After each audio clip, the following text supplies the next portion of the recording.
Ele que não vai lá para o relatório final se encontrou em fontes pagadoras, como... Sim, ele tá lá. É porque Ah, assim, ó, tá. o 11 Então, talvez dela fosse isso, eu estava tentando não, mas adivinhar o que era. acho que não é isso, não. Meu Deus, me fugiu. Esse pré-bloque aqui, Theo, vai dar problema no benefício, tá? Pode dar problema na concessão do benefício. Então, a advogada que está atendendo essa professora vai ter que fazer alguma coisa lá no INSS para tirar esse pré-bloque aqui. Quando vem esse pré-bloque aqui do lado da remuneração, veja que ele aparece a partir de 11 de 2019. Por quê? A partir da reforma da Previdência, os empregados, eles podem fazer ajustes de agrupamento, complementação, utilização de excedente para elevar uma determinada contribuição até o limite do salário mínimo. Então, dá para fazer alguns ajustes dentro do ano.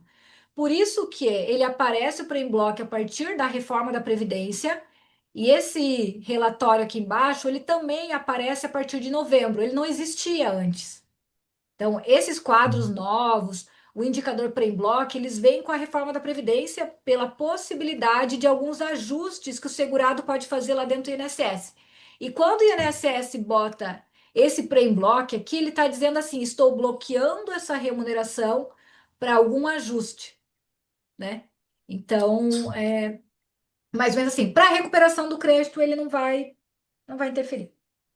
Ok, Ah, eu acho que eu ia voltar lá no material teórico para poder explicar para vocês outras situações de quinis que não estão no quinis da Rosimeire, tá? Eu acho que era isso. Porque aqui no quinis dessa segurada a gente tem emprego, a gente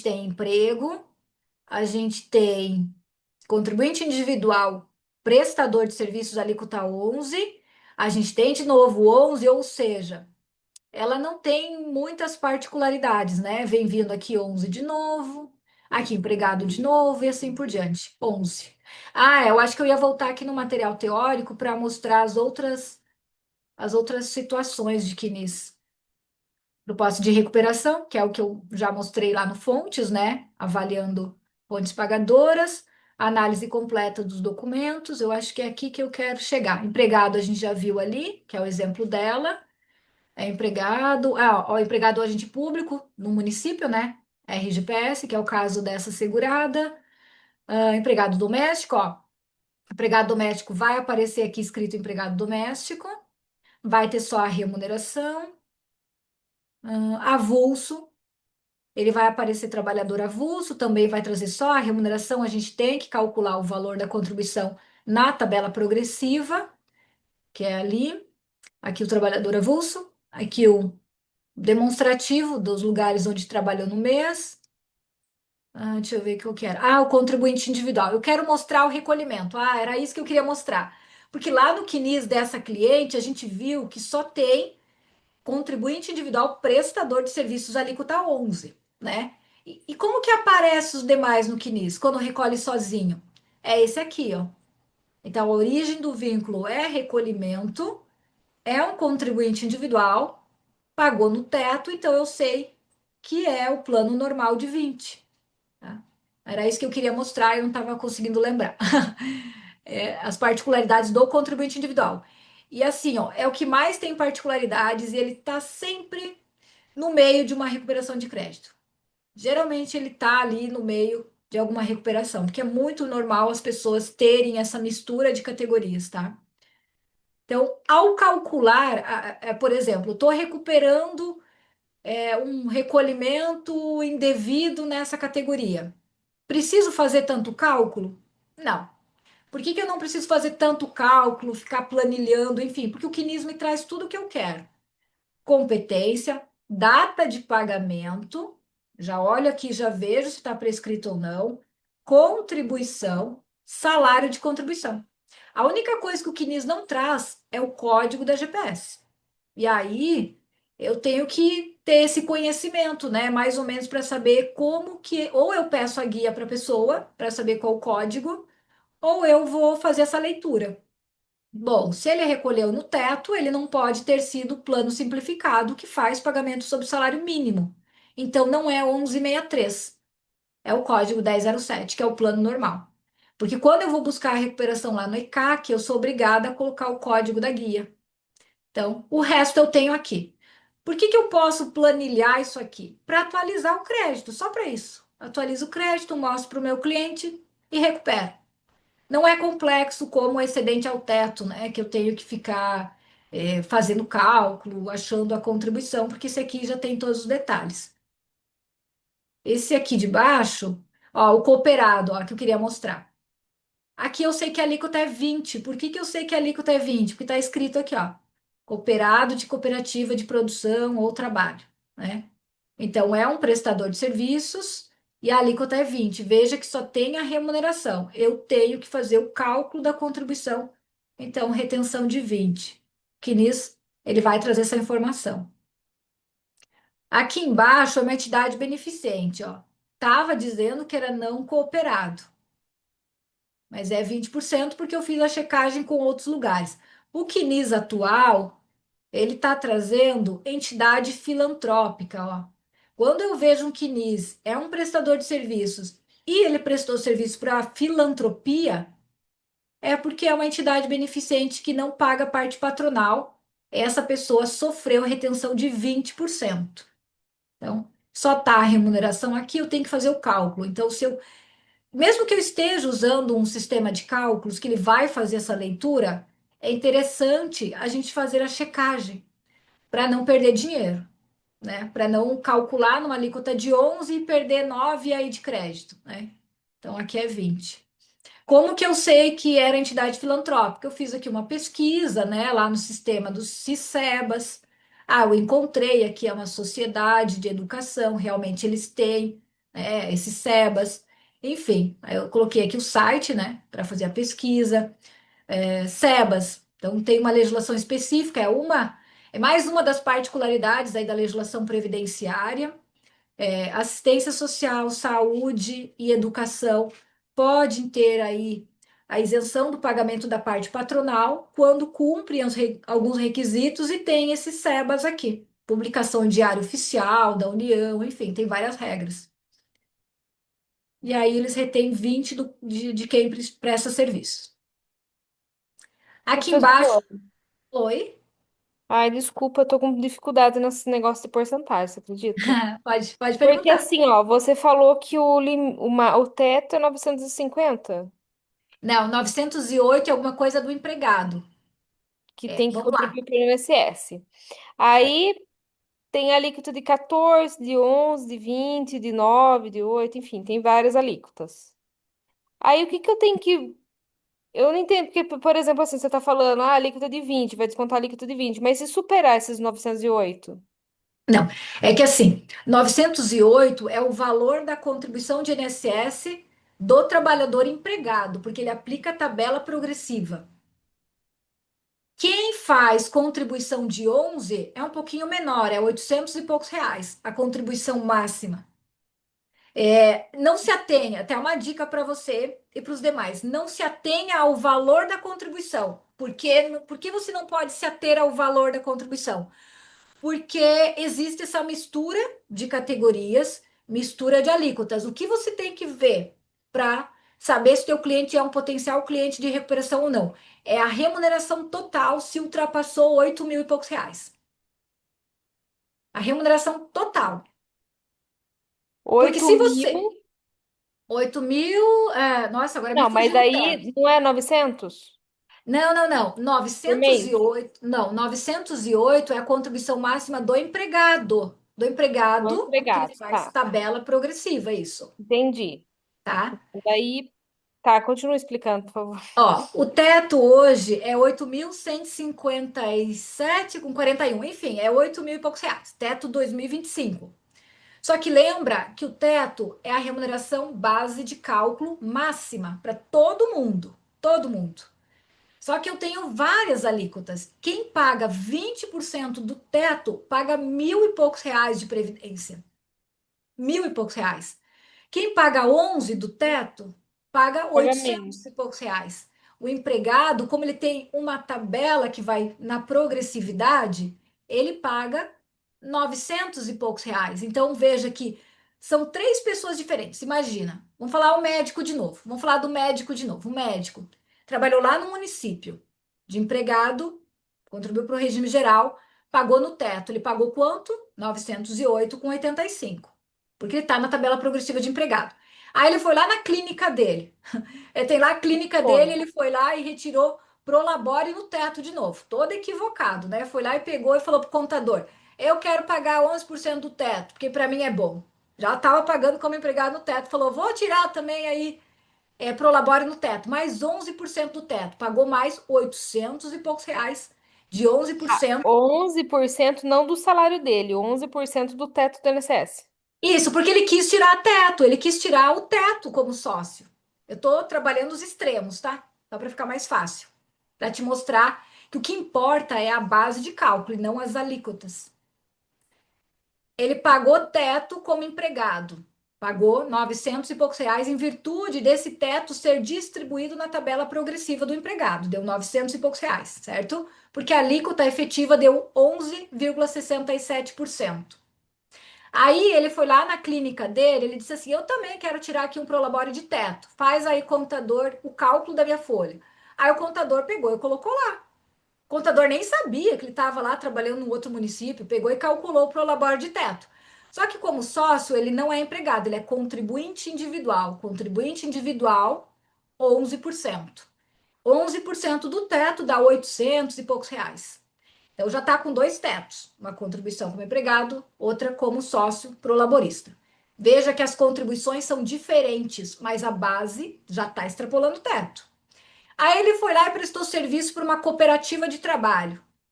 Como contribuinte individual, alíquota 20. Uma Unimed, vou dar um exemplo aqui. Uma cooperativa de trabalho. Ele é médico, foi lá. Aí não falou que já tinha um emprego na prefeitura, não falou que já estava pagando no teto como sócio, foi lá e sofreu uma retenção de 20 também no teto. Foi lá e pagou mais mil e poucos reais. 20 de 8 mil e poucos reais, deu mil e poucos reais. Veja que ele tem 900 e pouco como empregado, 800 e pouco como sócio, mil e poucos como prestador de serviços para uma cooperativa. Ele extrapolou muito o teto, porque ele pagou três tetos. Embora o valor contribuído seja diferente por causa das alíquotas, a base ela tinha que ter parado no primeiro município já. Já estava em 8 mil e poucos reais a base. Ele não tinha que ter pagado sobre o Prolabore. Ele não tinha que ter pago no 20%. A base sempre vai ser minha limitação, que é o salário de contribuição. Entendeu? Eu tô fazendo conta aqui. Ah, eu tô entendendo. Isso, então, É que é normal. confunde o teto do INSS com o teto de contribuição, com o 20%, com 14%. Quer dizer, não, é normal. Muitas pessoas confundem na hora que vão fazer o cálculo por causa da mistura da alíquota, mas não se apega na alíquota, se apega na base. A base de cálculo ela não pode ser mais do que 8.147, enfim, 857,41 esse ano. Esse é o limite, independente da categoria. Independente da categoria. Qualquer contribuição que eu faça numa base acima dessa, pode me dar crédito, tá? Pode me dar crédito. Tá bom. Depois a gente vai fazer os cálculos lá, tá? Então, aqui, voltando aqui no CNIS, esse aqui é o mais comum, né? Que é o contribuinte individual não cooperado, que é propriamente o sócio, que eu mencionei ali, o sócio, né? O sócio lá no CNIS dele vai aparecer assim. O, o CNPJ do estabelecimento dele, forma de prestação de serviços não cooperado, a remuneração, e não vai aparecer a contribuição, mas eu sei que é 11, né? Em virtude dessa informação aqui, ó, que não é cooperativa. Depois temos o pagamento simplificado. Por que que eu sei que é simplificado? Porque ele tem um indicador aqui, ó. E porque o salário de contribuição foi salário mínimo. Então, eu sei que é 11% do salário mínimo. Contribuinte individual, plano simplificado, vai ter esse indicador aqui. IREC LC 123 significa Lei Complementar 123, que é a lei do Simples Nacional. Então, essa opção da aposentadoria por idade, do plano simplificado, ela veio junto com a lei do Simples Nacional, que é a Lei Complementar 123 de 2006. Então, IREC, né, é um indicador de recolhimento de simples, né, de recolhimento simplificado. Tenho crédito aqui? É muito difícil, porque a pessoa já está recolhendo no salário mínimo, né? Então, excedente ao teto, é muito difícil esse tipo de segurado ter excedente ao teto, a não ser que ele tenha feito essa contribuição equivocada junto com uma outra categoria que já estava no teto, enfim. Então, se perdeu demais, né, para ter crédito aqui. Mas pode acontecer. Aqui embaixo, o MEI, veja que o indicador do MEI, ele também vai falar, ó, IREC LC 123, IREC MEI. Quer dizer que é um recolhimento pela Lei Complementar do Simples Nacional e ele é um MEI. Então, é 5% do salário mínimo. Então, o CNIS ajuda a gente a fazer essas análises. Ó, ele também é um contribuinte individual e sim, às vezes ele pode fazer recuperação de crédito se recolher o concomitante com outra no teto. Então ele vai poder buscar os 5% aqui do DAS, né? Que está lá no DAS. Segurado especial, ele vai aparecer lá no CNIS também como tipo de segurado especial. Esse é aquele trabalhador rural, enfim, nunca peguei, fiz recuperação de crédito do segurado especial, mas ele traz lá no CNIS, ó, que ele é um segurado especial, né? Ai, minha garganta. Então, o CNIS vai trazer sempre ali o nome do filiado. Então, ele ajuda a gente. É, mais raro, né? Até Tem que chupar pastilha, professora. é verdade. Aquelas, aquelas balas, aquelas coisas vai ajudando. É. Então, eu até coloquei aqui, ó, que é um caso bem raro mesmo da gente fazer recuperação de crédito para o segurado especial aqui. Mas eu coloquei no material porque lá no Perdicomp ele traz as possibilidades, né, para o segurado especial aqui. Então, tem várias possibilidades lá dentro do ECAC para que ele recupere crédito, ó.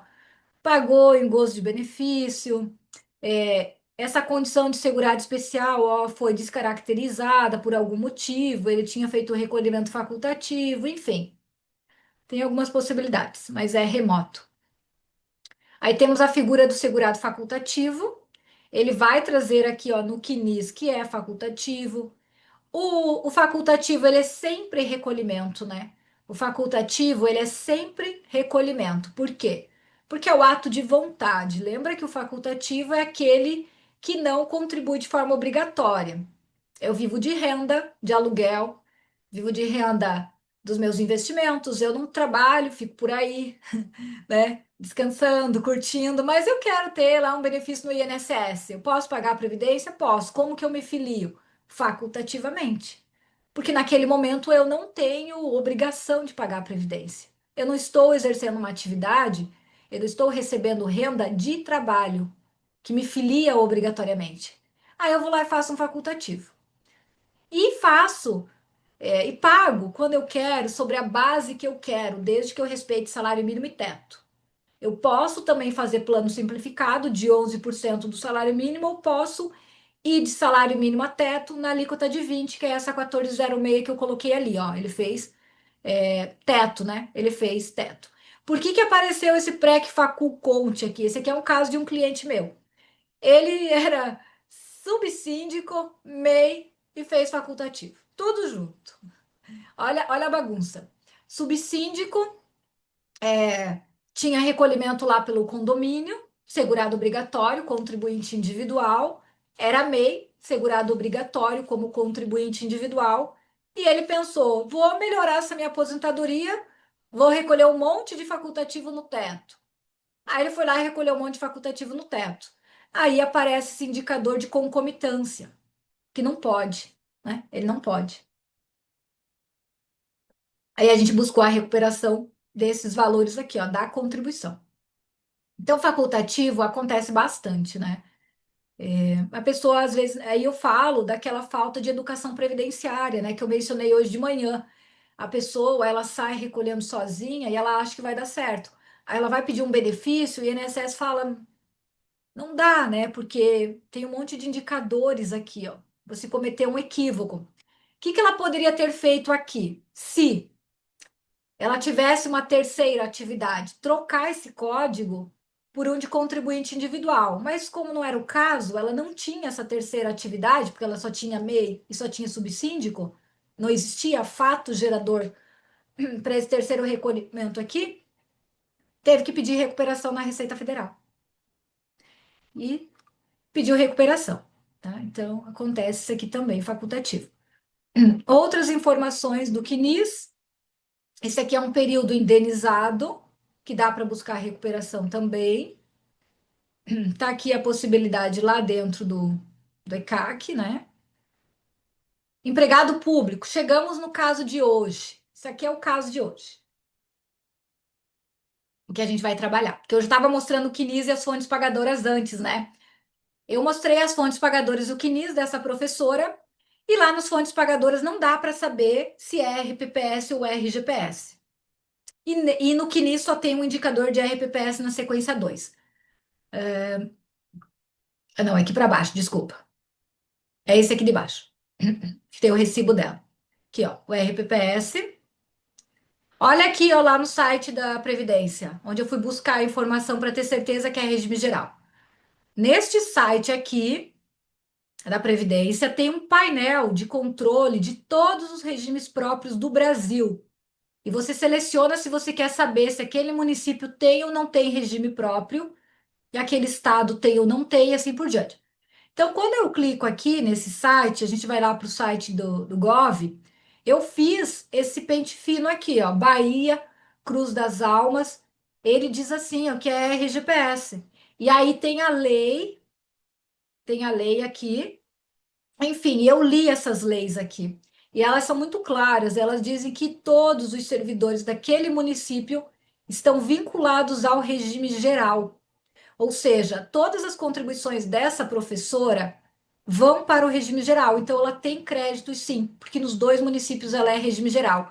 Embora o CNIS dela fale de RPPS. Então, é um falso RPPS aqui, que pode induzir ao erro, né? Eu estava deixando de apurar o crédito dela. Eu ia deixar de apurar o crédito dela, porque para mim, pelo CNIS, era RPPS, mas na verdade é regime geral. Aí eu coloquei aqui no material para vocês os detalhes, né, de como fazer essa pesquisa, o site aqui, como que faz essa pesquisa, porque no dia a dia pode acontecer, principalmente quando é município, tá?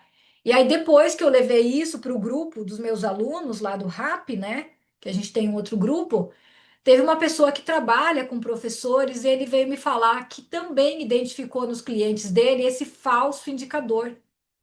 Também estava deixando passar batido o crédito dos clientes dele por causa desse falso RPPS aqui no CNIS. Então, aqui eu chamo a atenção: CNIS é armadilha, não dá para trabalhar só com ele, né? A gente precisa fazer checagem ali de outros documentos para não deixar crédito perder. Essa mulher ia perder, se a gente não fosse, né, fazer essa análise mais minuciosa, poderia deixar aí mais de 40 mil reais de crédito, porque ela tem concomitância nos dois municípios, tá? Então eu coloquei aqui, olha o recibo dela aqui, ó. É um recibo de 2021, muito claro, ó, regime geral, INSS, ó. INSS aqui, ó a base de cálculo aqui, ó. Ah, agora eu descobri por que eu destaquei aquele julho de 2021 no CNIS. Ah, é o recibo. Opa, agora eu lembrei. Ó a base aqui, ó. 5.245,88 pagou INSS, ó. INSS, tá aqui, ó, no CNIS dela. Vamos subir aqui. Por que que eu destaquei? Aqui, ó. 5.245,88. Ó como que tá no CNIS. Confere com o recibo de pagamento dela. Então, isso aqui é mentira. Isso aqui é mentira. Não tem RPPS aqui, tá? Então era isso que eu tinha visto. Eu não conseguia lembrar. Aqui, ó. Eu explico aqui para vocês, tá? O exemplo. Coloquei aqui o recibo que ela me mandou, né? Para ter certeza que é INSS. Ó, professora, nível 2, enfim. Aqui o CNIS dela. Aqui onde eu fiz a pesquisa para ter certeza que é regime geral. E aqui. Ah, tá. Perfeito. Então, esse é um caso, né, que dá para a gente fazer checagem. Aqui em cima. Eu tinha falado de um RPPS federal, ó. Um RPPS do Comando do Exército. Isso aqui é indiscutível. Eles têm RPPS, União, né?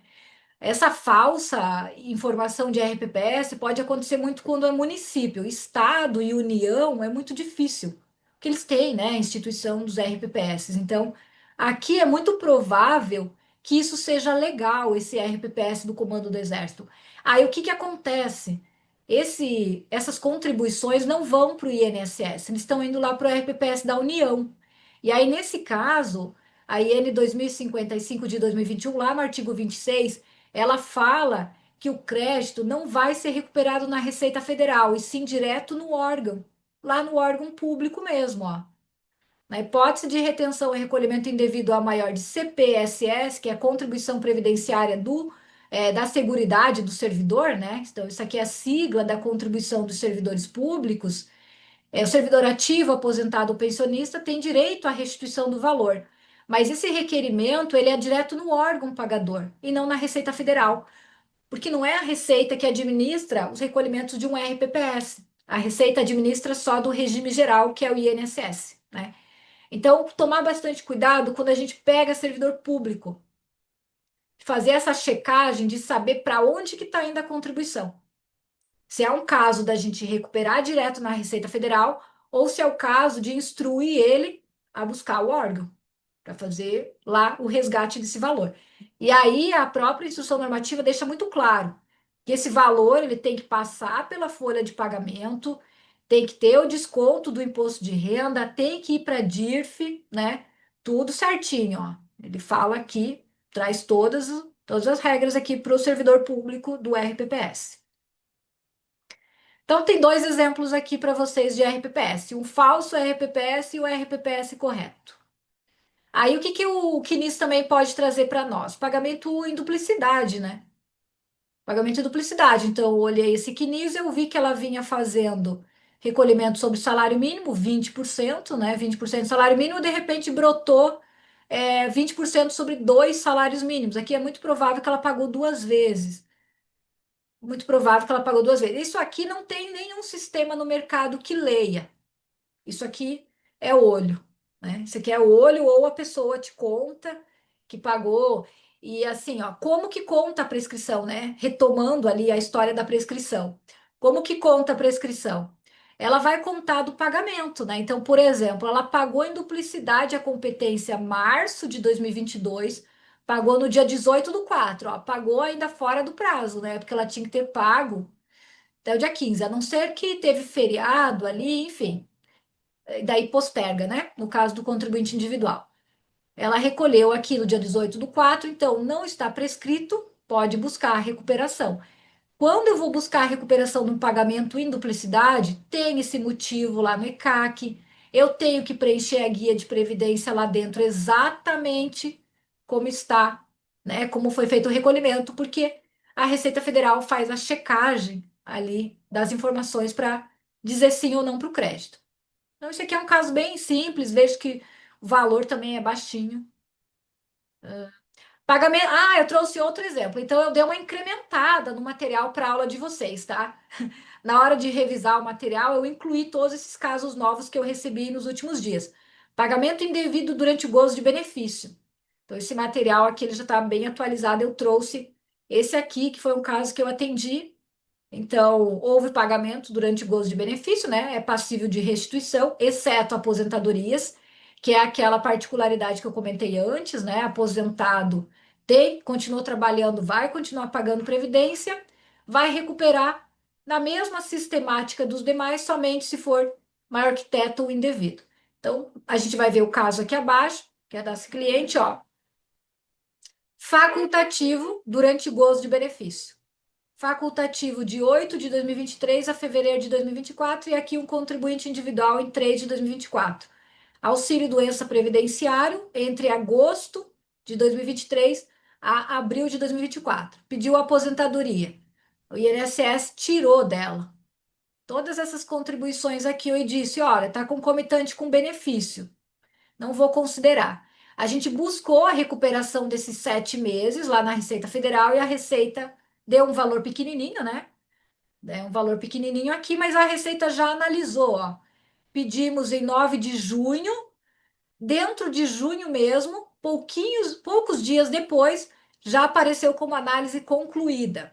Não veio pagamento agora, dia 20 de julho. É muito provável que seja pago para ela entre 20 de agosto a 20 de setembro, mais ou menos, uns 2 meses depois de análise concluída, a Receita devolve o valor. Então, veja que